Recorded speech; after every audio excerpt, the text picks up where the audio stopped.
রাহে নাজাত মুক্তির পথ।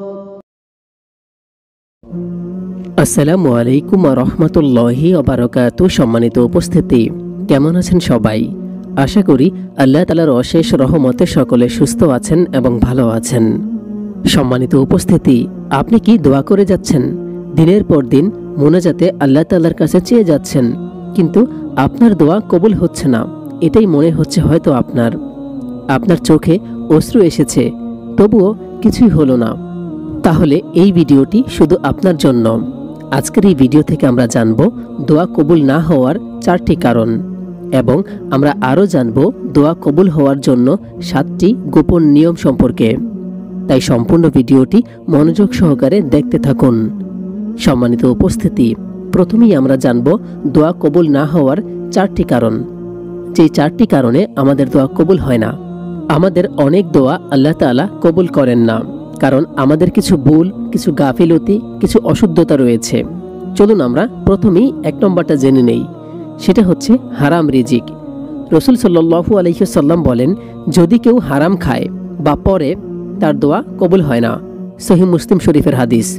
এখানে বলা হয়েছে, আমরা যদি হারাম খাই অথবা হারাম উপার্জনের টাকা দিয়ে আমরা কোনো জামা কাপড় পরিধান করি, তাহলে আমাদের দোয়া আল্লাহ তাআলা কবুল করবে না। এরপর হচ্ছে অস্থিরতা বা তাড়াহুড়ো করা।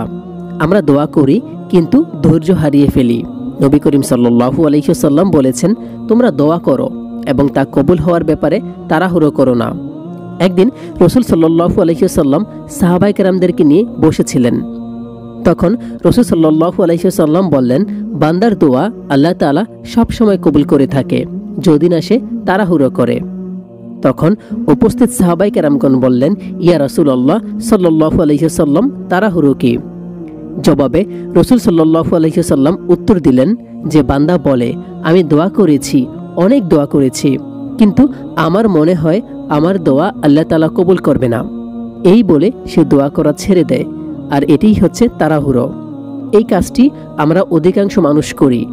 আমরা যখন আল্লাহ তাআলার কাছে দোয়া করি, তখন আমরা তাৎক্ষণিকভাবে আমাদের চাওয়াটা না পেলে আমরা হতাশ হয়ে যাই, ডিপ্রেশনে চলে যাই। আর এটা হচ্ছে শয়তানের ধোঁকা। শয়তান চাইবেই আপনাকে দোয়া থেকে দূরে রাখার জন্য। শয়তান আপনার মনে এটা অনুধাবন করাবে যে আপনি অনেক দোয়া করেছেন, আর দোয়া করে কোনো লাভ হবে না, আল্লাহ তাআলা আপনার দোয়া আর কবুল করবে না।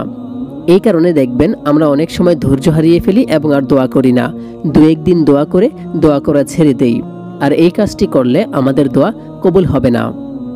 এরপর হচ্ছে নামাজ ছাড়া দোয়া করা। নামাজ হলো দোয়ার ভিত্তি। হাদিসে এসেছে, যে ব্যক্তি প্রত্যেক ফরজ নামাজ শেষে আল্লাহ তাআলার কাছে দোয়া করে, তার দোয়া আল্লাহ তাআলা কবুল করে নেয়। এবং আরও জানি আমরা যে তাহাজ্জুদ নামাজ ও সালাতুল হাজত নামাজ পড়ে কেউ যদি আল্লাহ তাআলার কাছে কোনো কিছু চায়, তাহলে আল্লাহ তাআলা তার দোয়া কবুল করে নেয়। এখান থেকে আমরা বুঝতে পারলাম যে নামাজের মাধ্যমে আল্লাহ তাআলার কাছে দোয়া করতে হবে, তাহলে আমাদের দোয়া ইনশাআল্লাহ কবুল হবে। এবং 4 নম্বরে হচ্ছে অন্যের হক নষ্ট করে দোয়া চাওয়া। যদি আপনার পাপের বোঝা অন্য কারো কষ্টের কারণ হয়, তাহলে দোয়া আটকে যেতে পারে। আমরা এই কাজটি অনেকেই না জেনেও করে ফেলি। আমাদের কথার মাধ্যমে, আমাদের কাজের মাধ্যমে অন্যের মনে কষ্ট দিয়ে ফেলি। এই কাজটি করা যাবে না। আপনার কারণে, আপনার মুখের কথার কারণে যদি কেউ কোনো কষ্ট পায়, কেউ আঘাত পায়, তাহলে মনে রাখবেন ওই ব্যক্তি যতদিন না পর্যন্ত আপনাকে ক্ষমা না করবে, তাহলে আল্লাহ তাআলাও আপনাকে ক্ষমা করবেন না।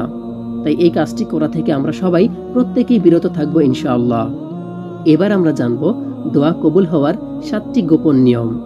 যেই 7টির মাধ্যমে আল্লাহ তাআলার কাছে দোয়া করলে ইনশাআল্লাহ আমাদের দোয়া কবুল হবে। তাহলে কিভাবে আমরা আমাদের দোয়াগুলো কবুল করতে পারি? কিভাবে আমাদের কান্না পৌঁছে যাবে আরশের মালিকের কাছে? 1 নম্বরই আছে রাত্রির শেষ ভাগে, অর্থাৎ তাহাজ্জুদের সময়।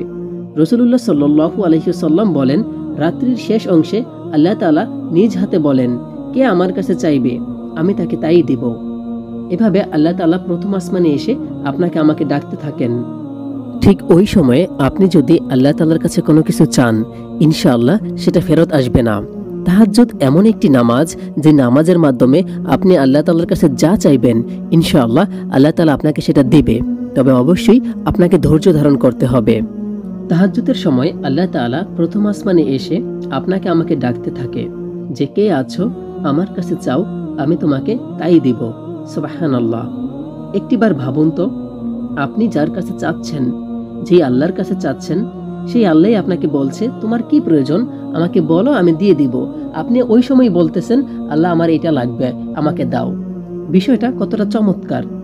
আপনি এই সময় যদি আল্লাহর কাছে অন্তর থেকে, মন থেকে এবং পূর্ণ আস্থা এবং ভরসা নিয়ে চাইতে পারেন, তাহলে কি আপনার দোয়া কবুল হবে না? ইনশাআল্লাহ আপনার দোয়া কবুল হয়ে যাবে। 2 নম্বরে হচ্ছে সালাতুল হাজত নামাজ পড়ে আল্লাহ তাআলার কাছে কোনো কিছু চাওয়া। এই নামাজটি এমন একটি নামাজ যে নামাজের মাধ্যমে আল্লাহর কাছে কোনো কিছু চাওয়া হয়। এজন্যই এই নামাজকে হাজতের নামাজ বলা হয়। আপনি 2 রাকাত সালাতুল হাজত নামাজ পড়ে আল্লাহর কাছে যদি কোনো কিছু চান, ইনশাআল্লাহ আল্লাহ আপনাকে সেটা দিবে। সালাতুল হাজত সম্পর্কে আমরা আমাদের এই চ্যানেলে অনেকগুলো ভিডিও আপলোড করেছি। আপনারা সেখান থেকে সালাতুল হাজত নামাজের নিয়মগুলো দেখে নেবেন, কিভাবে এই নামাজ পড়তে হয়। এরপর হচ্ছে বাবা মায়ের দোয়া।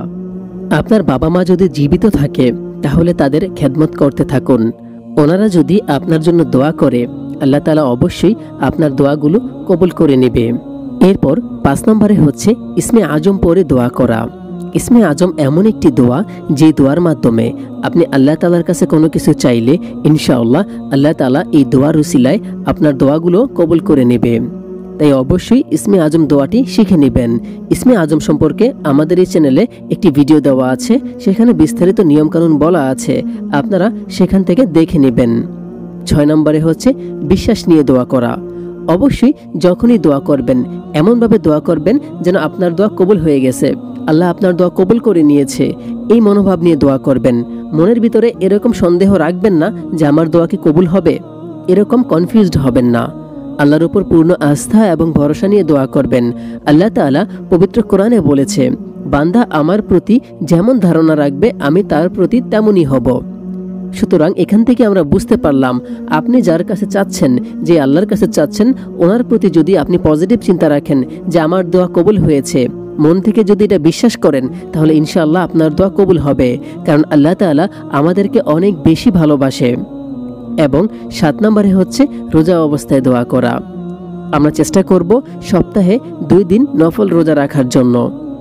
বৃহস্পতিবার এবং সোমবার দিন রোজা রেখে আমরা আল্লাহ তাআলার কাছে দোয়া করব। ইনশাআল্লাহ আল্লাহ তাআলা আমাদের দোয়াগুলো কবুল করে নেবে। এছাড়াও আমরা ইস্তেগফার পড়ব, দুরূদ শরীফ পড়ব বেশি বেশি।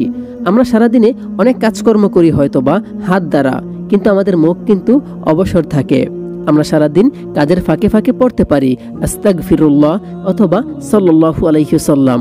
আমরা যত বেশি পড়ব তত বেশি আমাদের দোয়া কবুল হওয়ার সম্ভাবনা বেড়ে যাবে। সম্মানিত উপস্থিতি, যখন আমরা দোয়া করব, দেখব দোয়া শেষে যদি আমরা সেটা না পাই তাৎক্ষণিকভাবে, তাহলে আমরা আশা ছেড়ে দিব না, ধৈর্য ধরে দোয়া করেই যাব। নিজের মনকে এই বলে সান্ত্বনা দিব যে অবশ্যই আল্লাহ তাআলা আমাকে উত্তম কিছু দান করবে। আমাকে হয়তো এখন পরীক্ষায় রাখছে, অবশ্যই আল্লাহ তাআলা আমাকে দিবেই দিবে। এই মনোভাব নিয়ে আমরা অবশ্যই আল্লাহর কাছে দোয়া করব। এই ভিডিওটি যদি আপনার ভালো লেগে থাকে তাহলে একজন প্রিয় মানুষের সাথে ভিডিওটি শেয়ার করুন।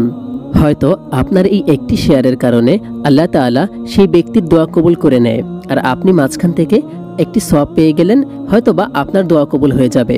কারণ যে ব্যক্তি কোনো বান্দার, কোনো মুসলিম উম্মার উপকার করে, কোনো প্রয়োজন পূরণ করে দেয়, আল্লাহ তাআলাও তার প্রয়োজন পূরণ করে দেয়। তাই অবশ্যই প্রিয় মানুষের সাথে এই ভিডিওটি শেয়ার করবেন। সকলে ভালো থাকুন এবং সুস্থ থাকুন। আজকে এই পর্যন্তই। আল্লাহ হাফেজ। আসসালামু আলাইকুম ওয়া মা তাওফিক ইল্লা বিল্লাহ।